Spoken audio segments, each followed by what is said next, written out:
Yeah, this is the Logitech, or if you're in Japan, the Logicool trackball mouse.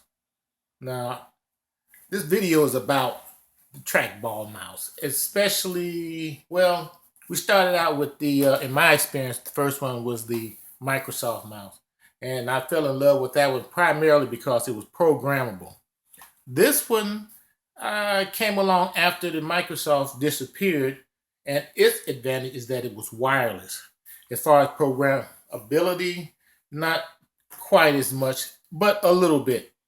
Now, I like this mainly because it was wireless. But after a while, it kind of played out, and I was looking for something that had more flexibility as far as programmability go.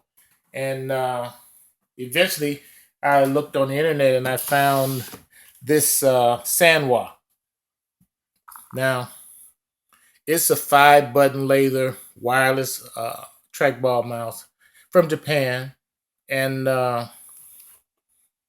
before I even opened this box up, I found something that I liked even better than the Sanwa, and that was this Elecom mouse.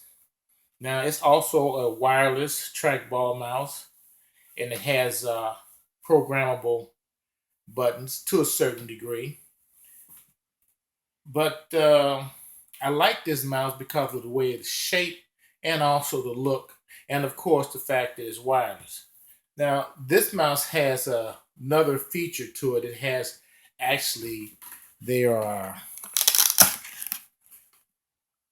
3 buttons, or should I say for your fingers. Let me open this up and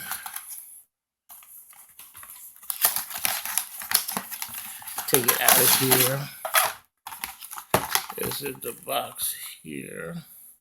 A little information there. It's a nice bit of packaging, but I'm not really into the packaging. I know a lot of people want to talk about that, but I need a good look at the box so you know what the box looked like. And now the mouse comes in this little protective gizmo here. And I had the mouse out. And I noticed too that this packaging is made for another mouse, actually worn with a wire. Okay, excuse me there.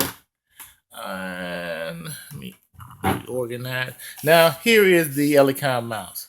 Now, its features, as I said, it has another button here, or should I say, almost like a finger press, same thing. But this actually you can't program, and that's the thing that I dislike about this. I mean, you get the extra button, but you can't program it.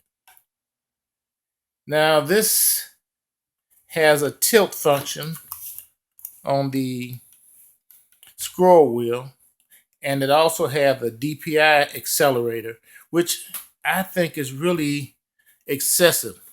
I mean, when you got 2 of them on here, one at the top where you can change the high speed, and what DPI actually does is make your mouse move much faster, almost like it puts a hair trigger on that mouse, to the point where this button here, like I said, you can't program it, but its function is just to slow the mouse down. You know, just to slow it down so you can pinpoint whatever it is you're trying to do. So, like I say, with this having this function here, and then at the bottom, there's also another a button where you can speed it up even more. All the way to the left is off, and the center is low speed. And then you go a little bit further to the right, and you got high speed. Well, that's just really, I guess if you're gaming, you might be able to use that but for me, that's just too much. Now you got a AA battery that goes in here, your trackball here, and a trackball, you know, the way they make them now, you have to be able to take them out, because what'll happen is after using them for a while, you end up with dust inside of here, and it'll interfere with the movement of the ball. So you open that up, take a little Q-tip, and you can clean that out. If, you know, in the case when it does get dirty. Now, like I say, I never did open this one up. I mean, I never gave it a chance. It might be nice, but it doesn't have a tilt function to the scroll wheel.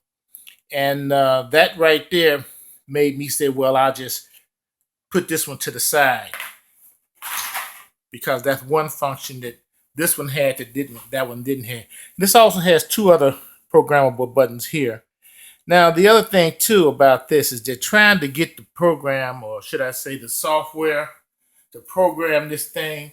Everything about it was in Japanese.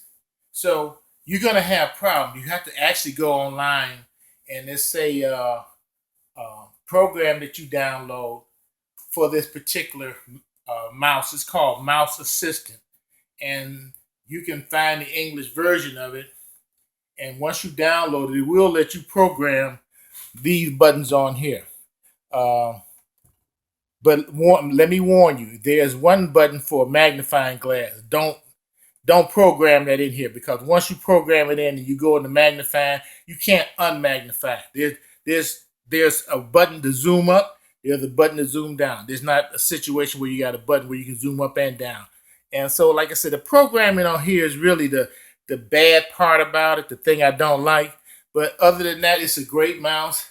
It's got good feel to it. Feels good in your hand. Nice design. I don't like this gloss part here. I would have had it this same texture all the way around. It's pretty much what makes the Logitech a favorite, I guess, is because it just had that smooth look all the way around. But like I said, this is a very nice mouse to work with. It's functional. It's sculpted to fit the hand, nice and comfortable. And it's running about between $35 and $40. It's coming from Japan for the most part. But as far as mice go, I think this is a pretty good one to have. If you like trackball mice and you've had the Logitech and you find that it doesn't give you, that extra function, like I said, that tilt function there, that scroll, that helps. This might be one you might want to check out.